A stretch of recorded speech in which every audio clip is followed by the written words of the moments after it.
근데 혼자서 딱 하고 태어난 게 아니라 어머니가 계셨죠.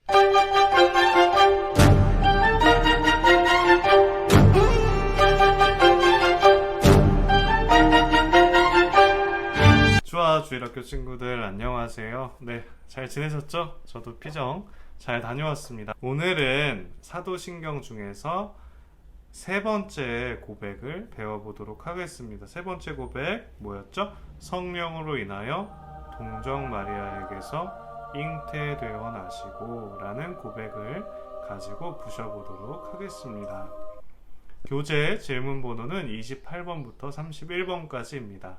28번 마리아는 누구인가요? 29번 나자렛에서는 무슨 일이 있었나요? 30번 요셉은 무슨 일을 했나요? 31번 베들레헴에서는 무슨 일이 있었나요? 네, 오늘은 여러분 성경을 함께 좀 옆에 펴놓고 보시면 좋겠습니다. 성경 구절 미리 알려드릴게요. 루카복음 1장 26절에서 38절, 마테오복음 1장 18절에서 25절, 루카복음 2장 1절에서 20절이에요. 미리 좀 읽어보고 지금 시간을 좀 드릴 테니까요. 다 읽으셨죠? 그러면 얼른 붓으러 가볼까요? 네, 먼저 여러분들 선지식을 하나 가지고 가면 좋을 것 같네요. 성령으로 인하여 동정마리아께 잉태되어 나시고 라는 표현에서 우리는 무엇을 생각해야 되냐면 두 가지를 먼저 생각하는 거예요. 뭐냐면 우리 엄마 뱃속에서 태어나잖아요, 우리가. 그쵸? 그러니까 그 말은 무슨 말이냐면 예수님은 참된 인간이셔요 라고 이야기하는 거예요. 그런데 남자 혹은 남편과의 관계에서 나온 자녀가 아니라, 그래서 동정이라는 단어를 우리가 쓰는 거죠. 그럼 어떻게 태어났냐? 성령으로 인하여, 즉 하느님께서 개입하셨다. 이 말은 뭐냐면 참된 하느님이셔요 라고 고백하는 거예요. 그러니까 예수님께서 참된 인간이시면서 참된 하느님이세요 라고 고백하는 것과 같다. 네, 요거를 마음속에 저장하고 가보죠. 네, 마리아는 누구냐, 또 나자렛에서는 어떤 일이 일어났냐, 요거는 성경 구절 루카복음 1장 26절에서 38절까지 보시면 돼요. 예수님은 하늘에서 뚝 떨어진 것이 아니라 나 예수야 하고 오신 게 아니라 어떻게 오셨냐, 어머니가 계셨고 그 어머니의 이름은 마리아셔요 라는 거죠. 마리아는 나자렛이라는 곳에서, 지금 지도가 나가고 있겠죠? 나자렛이라는 곳에서 살던 젊은 여인이었어요. 어느 날 마리아에게 천사가, 가브리엘이라는 천사가 나타나죠? 그래서 슉 와서 마리아야, 너 아이를 가질 건데 있지? 그 아이는 하느님의 아드님이 될 거야. 아드님이야 라고 이야기하는 거죠. 얼마나 놀랬겠어요, 그쵸?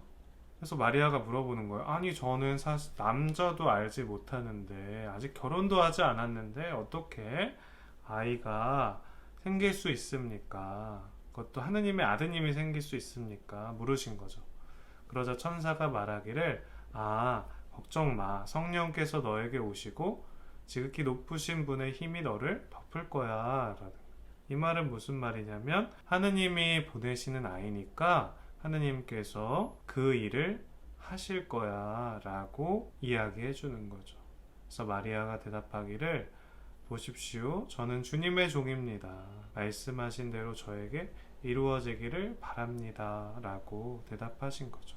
그렇게 마리아는 하느님의 아드님이자 참 하느님이신 예수님의 어머니가 되셨고, 우리는 그 어머니를 거룩한 어머니, 성모님이세요 라고 부르는 거예요. 개신교에서 이런 이야기 할 때가 있습니다. 너네 성모님 믿는 종교 아니야? 라고 말이죠. 그런데 우리는 성모님을 하느님처럼 흠숭하는 것이 아니라, 신으로서 흠숭하는 것이 아니라 우리의 모범이 되는 분으로서 공경하는 거라는 거 기억하시면 좋겠고요. 이와 관련된 영상은 이 링크에 제가 안내를 해드릴 테니까 여기 꼭 들어가서 한번 보세요. 굉장히 잘 만든 영상이에요.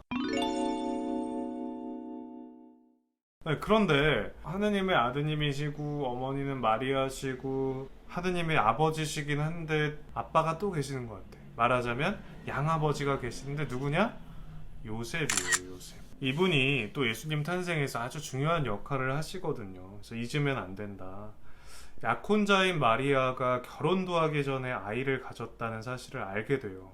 얼마나 좀 놀라기도 하고 좀 그랬겠어요, 그렇죠? 사실 그 당시에는 그런 사실이 알려지면 마리아는 목숨을 잃을 수도 있을 만큼 아주 중대한 죄였다라는 거죠. 하지만 요셉은 마리아를 사랑했어요. 사랑했고 마리아가 다치지 않기를 원했고, 그래서 나름대로 생각한 게, 내가 이 사람하고 남몰래 헤어져야겠다 이렇게 생각했어요. 그런데 하느님의 뜻은 그게 아니었죠. 하느님은 천사를 보내서 요셉한테, 야 요셉아, 내 뜻은 뭐냐면 마리아와 그 아이를 받아들여, 그리고 너가 함께 키우는 거야 라는 거죠. 그래서 요셉은 하느님의 말씀대로 하기로 결정을 했다는 거죠. 그래서 하느님의 뜻을 온전히 받아들인 위대한 성인이세요. 마리아의 응답 못지않게 요셉도 예수님의 양아버지가 되는 아주 위대한 결정을 내리는 것이죠. 근데 어디서 태어나셨는가라는 거죠. 성경 구절 읽고 와야 되겠죠? 루카복음 2장 1절에서 20절까지 말씀이었죠. 얼른 읽고 오세요. 네, 어디서 태어나셨죠? 베들레헴에서 태어나셨어요. 로마 황제의 인구조사 명령으로 마리아는 아이를 낳을 때가 다 된 만삭의 몸으로 요셉과 함께 베들레헴으로 떠납니다. 근데 그곳에 도착해서 보니까 숙소가 있어요, 없어요? 없어요. 많은 사람들이 있었고, 그리고 사실 만삭의 몸인 여인에게 양보해줄 마음의 여유도 없었던 거죠. 우리 지하철의 임산부 배려석에 누군가 앉아있는 것과 마찬가지. 남은 곳은 어디예요? 외양간뿐이었죠. 동물의 먹이를 주는 구유의 통에 뉘어서 예수님이 태어나셨어요. 생각해 보세요, 여러분. 하느님의 아드님이시라는 엄청난 분인 것 같잖아요. 근데 그분이 세상에 오셨는데, 우리의 구원자가 세상에 오셨는데 어땠다고? 응급처치할 의사도 없어, 편안한 침대도 없어, 사람들이 환호해 주지도 않아, 축하 연주도 없어. 오히려 하느님의 아드님은 동물의 먹이 그르신 구유에 어머니와 아버지, 그리고 동물들, 가난하고 보잘것없는 몇몇 목동들과 함께 있었다. 그렇게 가장 귀하신 분이 가장 낮은 곳에서 아무도 환영하지 않는 곳으로, 보살핌이 없이는 단 한순간도 살 수 없는 갓난 아기의 모습으로 오셨어요. 예수님의 탄생에 대해서 또 생각해 볼 수 있으면 좋겠습니다.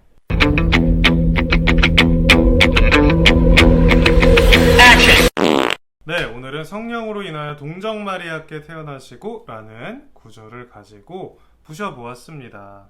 기본적으로 참된 인간이시고 참된 하느님이시고, 이게 반신반인이 아니에요. 켄타로우스 같은 게 아니라 정말 하느님이시고 인간이신 분이 태어나셨다라는 거죠. 근데 혼자서 딱 하고 태어난 게 아니라 어머니가 계셨죠. 어머니의 이름은 마리아였고, 그분의 응답을 통해서 예수님이 태어나실 수 있었다. 그래서 참된 인간이시다. 그런데 그 일이 성령을 통해서 일어났다. 하느님께서 하시는 일이었다라는 거죠. 그래서 예수님은 참된 하느님이세요 라고 함께 고백합니다. 어머니 마리아의 응답뿐만 아니라 요셉의 역할도 중요했다. 그리고 마지막으로 베들레헴이라는 곳에서 가장 보잘것없는 사람들과 함께 가장 낮은 곳에서 보살핌 없이는 한순간도 살 수 없는 아이의 모습으로 오셨다. 오늘의 미션입니다. 오늘 미션은 조금 간단해요. 괄호를 채워보는 건데요.